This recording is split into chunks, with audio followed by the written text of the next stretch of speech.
आज देखो, ये इसमें पग होते हैं संतों के, है ना। हाँ, सब निकाल दे कूड़ा कचरा, है ना। इसमें मूर्ति का स्वरूप नहीं होता है, ये निर्गुणी संत हैं, ये कण कण में ईश्वर को मानने वाले संत हैं ये, है ना।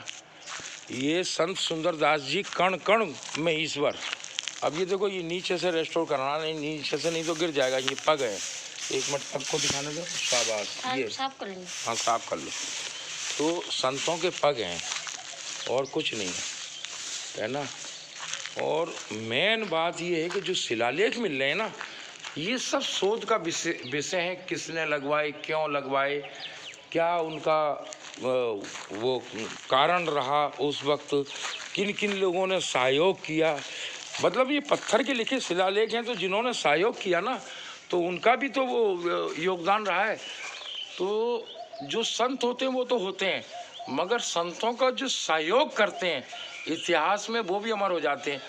अब आज की तारीख में जैसे कि हमारे पुष्कर राज जी हैं, ओम प्रकाश चोटियाँ जी हैं, और वो जो ऊपर धन लगा रहे हैं सीपी बाबू जी, तो ये इतिहास में अमर हो जाएंगे। आज से 100-200 साल पहले अगर कोई देखेगा, कोई तो भाई किन्ने शुरुआत की, है ना, किन्होंने इनके बारे में बात की, किन्होंने कोशिशें की, किन्होंने धन लगाया, तो सीपी बाबू का नाम धन लगाने वालों में सबसे ऊपर आएगा। ओम प्रकाश चोटिया जी का नाम आएगा, है ना, और पुष्कर राज जी का नाम आएगा। बाद में किसी को याद रहेगा तो एक पागल था कबीरा, वो रात और दिन नौकरी वोकरी छोड़ के लगा रहता था इनके काम में, है ना। और उसको जो है ना, जो घर में मिलता था उसको खा पी के भगवान का शुक्र करता था, मगर भगवान ने कभी उसको भूखा सुलाया नहीं। भगवान ने उसका कभी कोई काम कबीरा का रोका ही नहीं। कितना भी बड़ा काम हो, जो है ना, ऊपर वाला खुद सहयोग करता है, कितना भी बड़ा काम हो। बस मैं सोच लेता हूँ कि मुझे ये करना है, और धन तो पता नहीं कैसे, कब और कहाँ से किसके दिल में भगवान बैठ जाते हैं। अभी भगवान जो है ना, सीपी बाबू जी के उसमें बैठ गए हैं।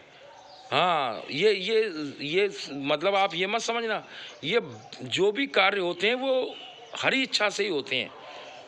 वो जब तक हुक्म नहीं करता है तब तक कोई आप पास में भैया रखा हुआ पानी नहीं पी सकते हो आप। देखो, मैं तो अनपढ़ जाहिल इंसान हूँ, सीधी बात जानता हूँ, है ना।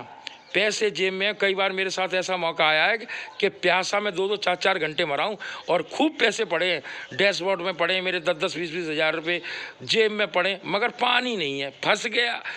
वो कहते हैं ना, पच गई, है ना। तो ये बात है। तो रजिया बेगम मेरा सहयोग कर रही हैं, मैं इनको साधुवाद देता हूँ।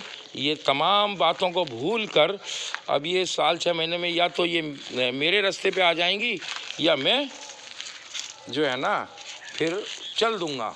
अगर ये, अब देखो मेरा सहयोग करती हैं रजिया बाबू, ऐसी बात नहीं है। देखो साहब, अब इसको जो है ना सुचारू रूप से हम इसका रेस्टोर करा के, और इसका ऐसा करेंगे शीशे वीशे लगवा के कि कुत्ते वगैरह यहाँ पर ना बैठें, है ना। बढ़िया दीप जलाएंगे। अब मैं पगों के दर्शन कराता हूँ मैं आपको।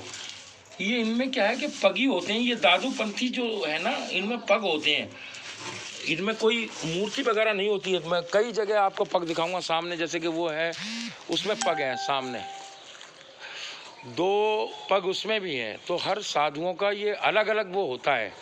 ये निर्गुणी संत है ना, इनकी परंपरा दादूपंथी परंपरा है। अब मैं क्या कि इनकी सारी शोध का विषय किताबें लाऊंगा, पढ़ूंगा, और अपना जीवन इनको समर्पित करूंगा। ये अठावड़ा है जैसे, है ना, कितना सुंदर अठावड़ा है यार। अठावड़ा बोलते, सुंदरता देखो आप, इसकी सुंदरता।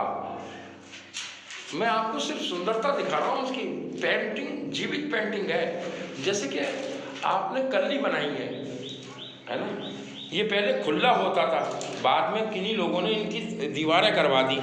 इसमें बैठ के वो मतलब हवा का आनंद लेते थे। और 1 2 3 4 5 6 7 और ये 8, तो जो 8 इसके दरवाजे, इसको कहा जाता है अठावड़ा। Okay sir. अब ये एक रूम इधर मिल गया, और ये हो गई उनकी तपस्या करने की गुफा। पूरा कमरा है, अंदर अंधेरा हो रहा है, लाइट वाइट लगाएंगे ना तो आपको दिखाएंगे। कसम से आनंद आ जाएगा जीवन का। जीवन देखो, हर धर्म में मैं एक बात मानता हूँ, मुसलमान धर्म है ना, वो कहते हैं कि अल्लाह एक नूर है ना, उसको किसी ने पैदा नहीं किया, ना वो किसी से पैदा है। मुसलमान धर्म की बात है ना। और मतलब कहना चाहिए कि अल्लाह इज ए क्रिएटर। तो क्रिएटर को कौन क्रिएट कर सकता है? अब आप हिंदू धर्म में आ जाओ, मतलब ये है कि एक ज्योति, जो एक ज्योति है ना, वही ईश्वर है। एंड में चले जाओ, अब आप ईसाई धर्म में चले जाओ तो क्या कहते हैं कि God is one sparking light, एक लाइट है। अब आप इसमें सिख धर्म में चले जाओ तो उसमें भी मतलब, अब देखो मेरे को ज़्यादा बोलना तो आता नहीं भाई, उल्टा सीधा मैं समझता हूँ, और मेरे भाव को आप समझ लो और इसको सही कर दो। ओके, जय हिंद। अब मैं काम में लगता हूँ, बातें बहुत हो गई। अरे बाप रे, 6 मिनट का फिर हो गया। कहीं आप जो है ना मेरे को बोलना मत ही। Okay sir, good bye, good morning.